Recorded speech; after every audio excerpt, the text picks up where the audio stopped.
Hey guys, it's cbgray coming to you guys live with another Destiny video. How are you guys doing today? So there's snow in the tower and there has been the last 30 minutes because the dawning just went live.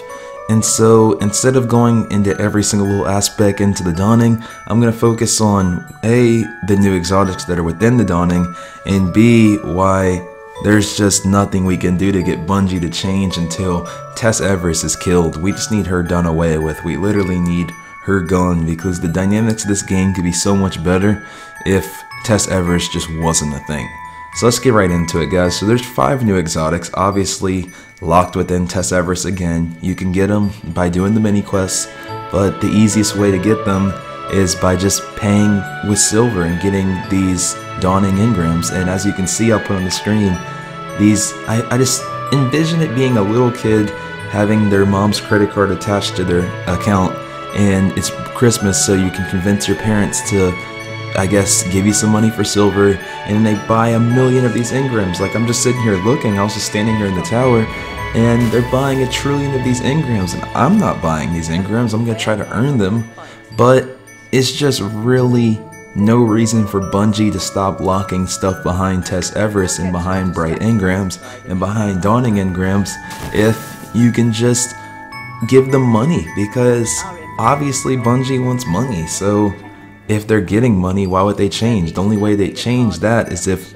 Tess Everis and bright engrams was losing them money, because instead of people buying, they weren't buying and they were stopped playing as well.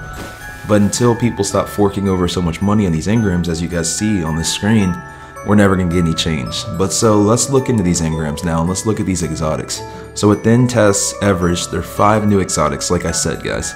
There's 1 new emote that's called The Giving that I'll show you right here. And basically it's just giving a gift. Pretty cool. Something hopefully I'll get with RNG, but if not, I won't be spending a cent in my wallet. But it is cool. And then the next thing is the Winter Lotus Shell. There's 1 new ghost, guys. And I don't know how I feel about this, because let's read this perk. So it's increased loot from public events on all destinations. Generate gunsmith telemetry data on any elemental weapon kills. Is that pay to win, or am I tripping? Like, increase loot from public events, and all I need to do is fork over money to get it? So the more public events I do, the better loot I'll get, and I'll get this better loot by spending money to get this ghost that'll give me better loot. I don't know, a fine line's starting to be crossed, and it's really making me sad. You guys let me know in the comment box below, is that pay to win? I don't know, the ghost shell looks really cool, it definitely does. It's called the Winter Lotus Shell. But those perks, I don't know, having those behind Tess Everis just doesn't seem very fair to me. But let's keep moving on. So there's 2 sparrows. There's the Chill of the Winter that I'll put right here, that definitely looks pretty cool. And then also the Holiday Cheer. And this is a pretty cool sparrow as well. They both have the same theme, basically that bluish yellow color scheme that the dawning has going on. So hopefully I'll be able to pick up one of those. They don't have any perks that are pay to win there, just 2 really interesting looking sparrows. And then there's also 2 ships. The first one's called A History of Starlight.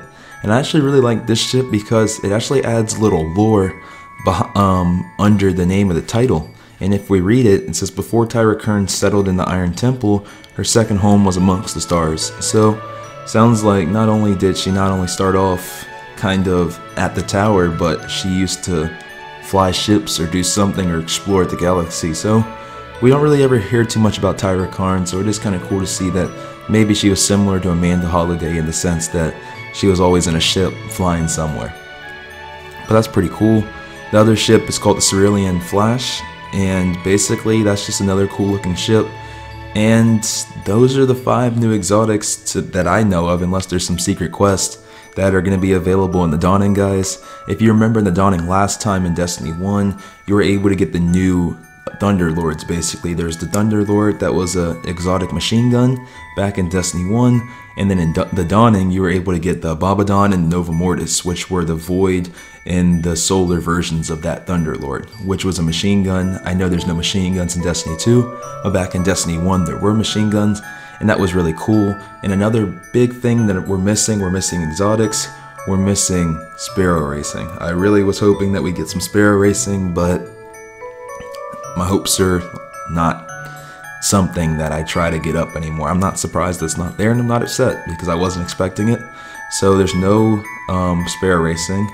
And then the last thing, there's no little record book. So there was the record book in Destiny 1 as well, if you guys remember. Now there's no record book. It just seems like everything's so centered around these engrams, these dawning engrams. And if there were just more ways to get them, I would be a little more excited. But it just seems like the majority of players are going to sit behind Tess Everis' front desk. It literally looks like the line at Walmart. It's backed up, everybody's waiting, and they're just pouring money into a corporation. It's the same thing, literally.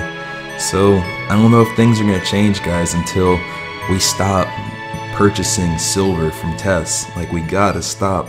And another thing, from the YouTubers' perspectives, I really hope that I don't look on YouTube and see a whole lot of, I know back in Destiny 1 they were popular, but the loot box openings, or in this version of Destiny 2, I guess it would be either the bright engram openings or the dawning engram openings. Like, I don't want to see people dropping $20 opening 1,000,000 engrams, because I can see all the engrams that are available without purchasing money. And if you keep purchasing all these things, all it's going to do is incentivize Bungie to keep going. And in hindsight, it's easier for me to say that, but no Destiny creator knew that back in the day, that we get this far. So it's upsetting, but there's nothing we could do about it, and that's okay. So lastly, guys, I just want to say basically that I'm sorry that I haven't uploaded in the past week, but if you guys didn't know, I just graduated, so I'm done with college, which is so crazy. So I'll show you a little bit of that real quick. But it was a crazy experience, and I'm just glad to be done, and I can't wait to see what the future holds. Be on the lookout, guys, for How Curse of Osiris Came to Be.